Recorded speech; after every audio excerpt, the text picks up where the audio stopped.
the policy of the present administration of bend the law. Why am I saying this? Some of this may not be included in the complaint, but in law, sa batas po, previous acts constitute pattern that will prove the allegations being made. Ano yung policy nitong administrasyon na to na bend the law, na napapunta kaya merong appropriated allocations na sinabi na ng Korte Suprema in the 2013 case of Belical na unconstitutional. Ito po, tingnan nyo kung paano binibend the law. Kaya dapat pong matigil na to by removing the president. Nakasasabi lang po itong mga kasama ko, yung kay Presidente Duterte.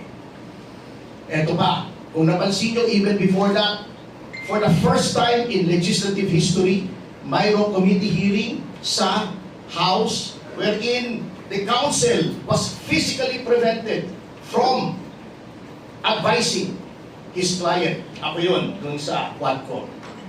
Again, for the first time in our country's history, yung rules regarding the appointments and consideration of the JBC, in-ignore. Anong ginawa?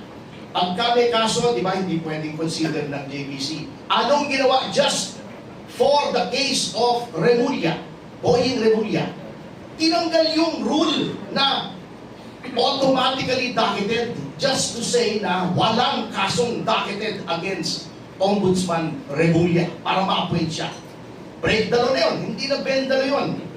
Ano pa? Yung abuse ng administrasyon ng hearsay, nililinlang po ang taong bayan.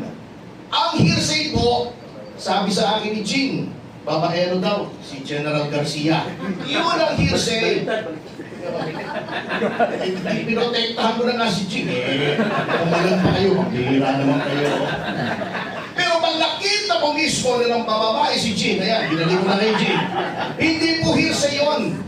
Kaya yung sinasabi ng hearsay si Sandy ko, hindi po. That is eyewitness testimony. Matibay po yun. Yung sinasabi nilang siniviste ay dapat i-authenticate yung Cabral files, mali po yun. Mali yung ginagawa ni Ping Lacson. By the mere fact that a person was placed under oath in the PRC hearing, at sinabi niya, nakuha niya yung kay Cabral, siya mismo. That is proper authentication under the law. Pero sasabihin nila hindi. By the mere fact that a member of the family ay sinabing out of her own personal knowledge na gumagamit ng droga ang Pangulo, hindi po hearsay yun. Wala pong hearsay doon. Si Gutesa, the mere fact na sinabi niya, nag-deliver siya ng pera kay Martin Romualdez, hindi po hearsay yun. Eyewitness account po yun. Bendalo na naman. Yung bribery ng mga kapatid na Remulla, inalokay sa bilyon, may interest mo yun. Attempted bribery yun. That is a crime. Ano ginawa nila? Pumunta sila sa media, sinabi nila, oy, may nag-attempt na mag-bribe sa amin, ayaw naman sabihin kung sino. Oh, they were sworn to uphold the laws and faithfully execute the same. Bakit hindi nila sinunod yung batas? Yung restitution na sinasabi nilang dapat mag-restitution. Ito, very tricky to. I hope you will give me 5 minutes, Congressman. Alam niyo kung bakit tumututol po kami sa restitution? Ikwento ko po sa inyo. Yun pong restitution, unang-una, wala po yun sa witness protection law. Pangalawa, yung restitution po, very tricky yun kung igagawin mo yung kondisyon for inclusion in witness protection. Bakit? Ako, nagnakaw ko na 1 bilyon. Sabihin ko sa DOJ, boss, babalik ko ng 400 million. Iyo yung 200. Oh, May 400 million ba ako? Witness protection, state witness, wala na akong criminal liability. Absuelto na ako. Ngayon, sinasabi ni Fadulyon, pwede daw mag-agree ang DOJ sa restitution kung anong amount. Hindi po pwede. Why?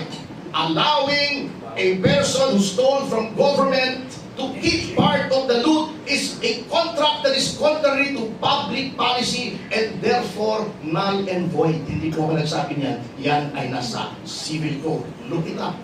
Kaya po, in order to recover ill-gotten wealth, yung sinasabi ni Boying na, pagtatawa na naman tayo yan. Hindi natin ma-recover. Binigyan agad natin ng immunity. Hindi po. Mali po si Boying dyan. Meron pong provision for civil forfeiture of ill-gotten wealth. Paano po? Ang Office of the Solicitor General ang magpa-file sa korte. Bakit po sa korte? Sapagkat hindi mo basta pwedeng sabihin, hindi pwedeng sabihin ng DOJ, ang ginakaw mo ay 500 million, 600 million. Kukunin namin. That is deprivation of property without due process of law. Who determines kung magkano ninakaw? Ang korte. Kaya sasabihin nila, mahirap sa korte. Hindi po mahirap. Una-una, aside from the fact that that is the process provided for by law, kapag civil forfeiture po, there are two presumptions that are in favor of government. Number one, the presumption that all assets over and above the legitimate income of a public official is presumed ill-gotten. Siya magpatunay na hindi ill-gotten. Number two, since it is a civil suit, it is civil in nature. Preponderance of evidence lamang ang kailangan. Hindi proof beyond reasonable doubt. Kahit ma-absuelto yung tao, pwede pa rin kunin. Because it proceeds independently of any criminal action for graft, plunder, malversation, etc.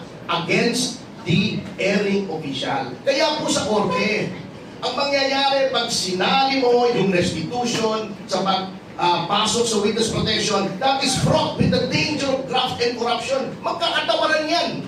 Kaya hindi po nilagay yung provision na yan sa witness protection. Kita nyo na.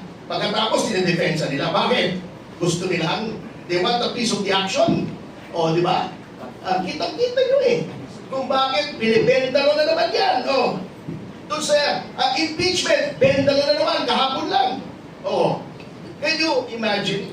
Sinabi na sa Section 3, Rule 2 ng Rules on Impeachment, ang Office of the SecGen. The SecGen is not the Office of the SecGen. The SecGen does not exercise all the powers. The SecGen does not bring the powers of the Office of the SecGen with him or her when they go abroad.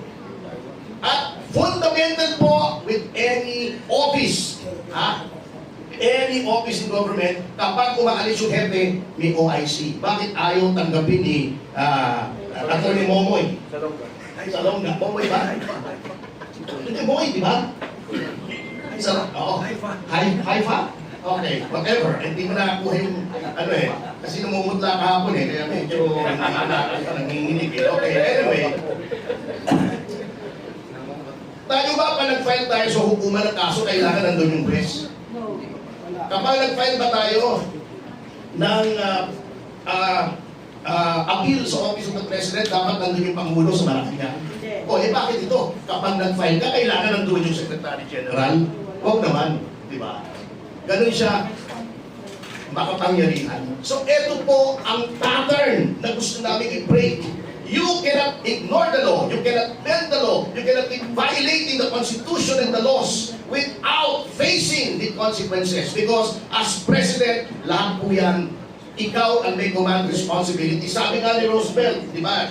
Si President Roosevelt, meron siyang nakalagay ito sa kanyang desk, the buck stops here. Kahit ano mangyari, ako yan. O, kung may credit siya yun. Kung may kasalanan, siya rin yun, it is the head of the executive department. And when he made an oath, nung siya inahalal, sinabi niya, he made a solemn oath that it will be his duty to protect the Constitution and faithfully execute all laws. Kaya po, meron ito na petition ito because hindi niya ina-execute ang law, ina-execute niya ang lahat ng tao na sumusunod sa batas. He's not only bending the law, he is breaking